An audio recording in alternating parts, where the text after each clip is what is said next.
വയനാടിൻ്റെ പേരിൽ ഒരു രാഷ്ട്രീയ തർക്കം കൊച്ചിയിലാണ്. വയനാട് സഹായനിധി സമാഹരണത്തിന് എറണാകുളം സൗത്തിൽ ഡിവൈഎഫ്ഐ നടത്തുന്ന ഒരു ജനകീയ തട്ടുകടയുണ്ട്. അതിനെതിരെ BJP രംഗത്ത് വന്നു എന്നാണ് പരാതി പറയുന്നത്. ലൈസൻസ് ഇല്ലാതെയാണ് ഈ തട്ടുകട പ്രവർത്തിക്കുന്നത് എന്നാണ് കൊച്ചി കോർപ്പറേഷനിലെ BJP കൗൺസിലർ പത്മജ മേനോൻ ആരോപിക്കുന്നത്. കൊച്ചിയിൽ നിന്ന് അശ്വൻ പാലാഴി ടെലിഫോണിൽ ചേരുന്നു. അശ്വൻ, ശരിക്കും ഒരിക്കലും ഈ കക്ഷി രാഷ്ട്രീയം കലർത്തിക്കൂടാത്ത ഒരു സംഭവമാണ് വയനാട്ടിലെ ദുരന്തം. എന്നാൽ ഈ കാര്യത്തിലും കക്ഷി ഭേദമന്യേ കക്ഷി രാഷ്ട്രീയത്തിൻ്റെ കാര്യങ്ങൾ വന്നോ? അങ്ങനെ തന്നെ പറയേണ്ടി വരും. വയനാട്ടിലെ ദുരന്ത ബാധിതരെ സഹായിക്കുന്നതിന് വേണ്ടി, അവർക്ക് വീടുകൾ വെച്ച് നൽകുന്നതിന് വേണ്ടി ഡിവൈഎഫ്ഐ ഒരു പദ്ധതി പ്രഖ്യാപിച്ചിരുന്നു. അതിലേക്കുള്ള ധനസമാഹരണത്തിന്റെ ഭാഗമായാണ് എറണാകുളം സൗത്തിൽ ഡിവൈഎഫ്ഐയുടെ ജില്ലാ കമ്മിറ്റി ഒരു ജനകീയ തട്ടുകട ഇന്നലെ ആരംഭിച്ചത്.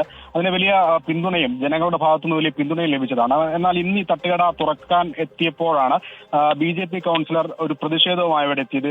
ലൈസൻസ് ഇല്ലാതെ തട്ടുകട പ്രവർത്തിക്കാൻ പാടില്ല എന്നുള്ളതായിരുന്നു അവരുടെ ആവശ്യം. അങ്ങനെ പോലീസിനെയൊക്കെ വിളിച്ചൊരു പ്രശ്നത്തിലേക്ക് കാര്യങ്ങൾ പോവുകയും ചെയ്തു.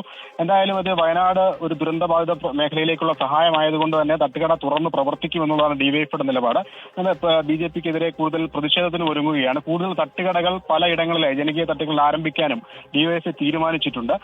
എന്തായാലും നിയമപരമായി തന്നെ ഇതിനെതിരെ മുന്നോട്ട് പോകാനാണ് BJPയുടെ നിലവിലെ തീരുമാനം. BJPയുടെ കൗൺസിലറായ ഈ പത്മജ മേനോൻ നേരത്തെയും സമാനമായ വിവാദങ്ങളിൽ ഏർപ്പെട്ടിട്ടുണ്ട്.